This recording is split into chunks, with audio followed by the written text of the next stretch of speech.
Yo, what's up guys? Nash here. Welcome to Film School Recap, the show where I go to film school and tell you what I learned. And in today's video, we got a little something different for you guys. So as you may have noticed, I didn't post a video last week, and it's not because I hate you guys or I'm just ignoring you. It's actually because we're working on idea generation and screenwriting for our thesis short 20-minute film and our feature film. Our short film is going to be filmed next year, but both of our scripts are due this year. So, and I was like, you know what? I'm working on writing this film. I may as well show you guys what I'm doing. Bang! Why don't I make a mini series that kind of covers what I'm doing as I'm doing it while I'm writing this short film? Boom! So, without any further ado, this is how to write a screenplay for a short film. Now, I'm not gonna pack it all into one video because that would just be ridiculous. It'll be like 3 hours long. I don't wanna stand here for 3 hours. You don't wanna sit there for 3 hours. 3 hours later. So yeah, before we get started, I do wanna clarify, I am not by any means an authority or a professional at screenwriting. I've never written a feature film.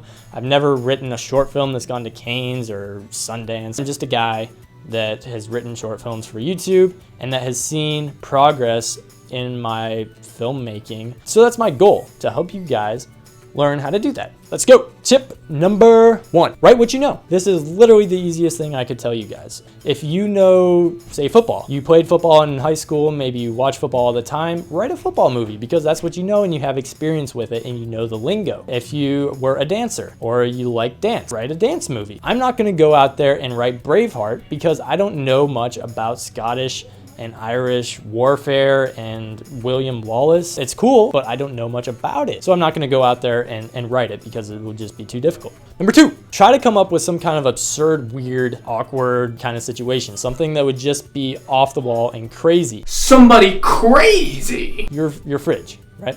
It comes alive and it's kind of a battle between the freezer and the fridge. They're on top of each other. They kind of fight over the size that they are because you know how the freezers are always kind of smaller than the fridge. Boom! But on a more practical level, like a real example, think of Spider-Man. You got a spider, goes out and bites a guy, right? And the guy becomes this sort of spider mutant character that goes out and saves the world. Any Marvel, any DC, any superhero movie is just like that. It's usually pretty absurd. Number 3, go out and watch movies, watch short films, read books, listen to music. These are all things that are creative and inspire creativity when you listen or watch them or read them. A ritual that I always do before I write a screenplay is I usually watch 2 short films that are in the same genre, and I watch a feature film that's in the same genre as what I want to write. And then as I'm actually writing it and coming up with ideas, I listen to a soundtrack from a movie that is in a similar genre to kind of give you the feel. So if you're writing a horror film, then listen to music from Saw. It just gets you in the mood to start writing,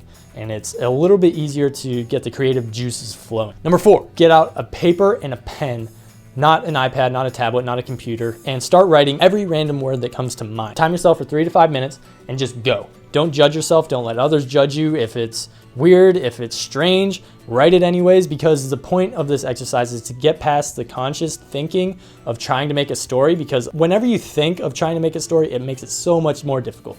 If you stop thinking and just write from your heart and what you feel, it makes it so much easier. So if you can get past that thinking through writing random words and not thinking about it, it makes it a lot easier. Once you're done, take a 15-second break, step back, and look at it. See if you can make a connection between words. Is there a connection? Maybe there's not. But a word might inspire an idea that inspires another idea that inspires another one that creates a feature film that you know is a box office hit. I'm not saying that you're gonna make a box office hit, but that's how this stuff kind of gets started. Now, when I did this exercise, I found that most of the words that I did had to do with the beach. And I haven't been to the beach in 3 months. I don't even think about the beach. But it just happened that all the words were things like sand, water, floaties, martinis, bikinis, stuff like that has to do with the beach. Did I write a story about the beach? No, but inspired ideas for other things that are similar. Number 5, think of a room. It could be something familiar. Maybe it's from a movie. Maybe it's from a good experience you had as a kid. Maybe it's a bad experience you've had. Just think of that room and describe it in every way possible. Time yourself for 2 to 3 minutes. Use all 5 senses: taste, smell, touch, feel, hear, yeah, I did pass first grade, no big deal. And describe that room. So as an example, maybe your grandmother's house. What does it smell like? Does it smell like cookies? Maybe it's musty. Maybe it smells like lavender air freshener. What does it feel like? Are the walls smooth? Do they have wallpaper on them? What does it sound like? Is there music playing? Is it, quiet? Are there dogs barking? I think you get the idea, but you want to describe exactly what this place looks like. And once you have the location, then you can start to introduce a character. Is it a boy or a girl? Use the 5 senses to describe them, just a person. And once you have that location, you have that character, then start introducing them to random situations. And they don't even have to make sense. Write down a bunch of random situations on a paper beforehand, and then start inserting those random situations into the character and the location that you have. For an example, so you got your location, your character, a fire hydrant in the middle of the room, blast off. What happens? What does the character do? How does he react? There's a window in the back of the room. He jumps out of it. What does he land on? Is it fluffy flowers? Is it a horse steered by the princess of the universe? Is it the hard concrete where he breaks his neck and goes to the hospital? What is it? That kind of thing. Just introduce your character to a bunch of different situations and see how he reacts. Now, don't think about this. Just start writing. Don't even pause. Don't erase. Don't do anything. Just start writing. The idea is to get ideas flowing. And then once you get them flowing, then you can start actually structuring the story, which we'll talk about in a later episode later on when we talk about that. Number 6, take notes on life. I don't know how many times I've met a person or gone to a location or seen some sort of movie or place or situation that happened where I'm like, wow, that would be a sweet movie. And then I don't write it down, and then I forget it and it's lost forever. And you've probably done the same thing. So the easiest way to not do that is to literally just take notes on what you found out that day. A person, describe the person. Use the 5 senses like we did in the last exercise and just describe that person. So you have 2 options. Either you can actually take a notebook, like a literal notebook, and carry it around. Personally, I don't like doing that because you actually have to carry that around. Or you could just take out your phone. They have this handy little notes app, and you could just, start typing away on your phone the idea that you have. Then you have, check that out.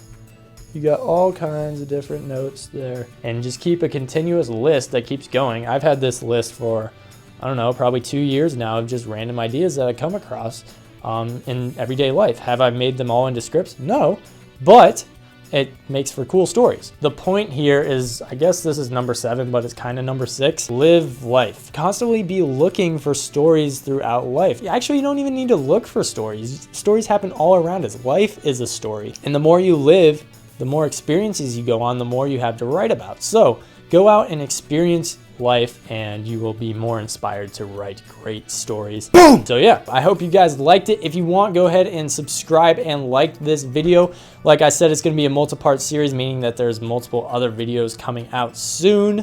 Not sure when, but in the near future, probably next week. Also, you can check me out on the Facebook, the Twitters, the Instagram, all in the description below if you're interested. Other than that, hope you enjoyed the video. Hope you learned a lot. Peace out, and I'll see y'all in another video.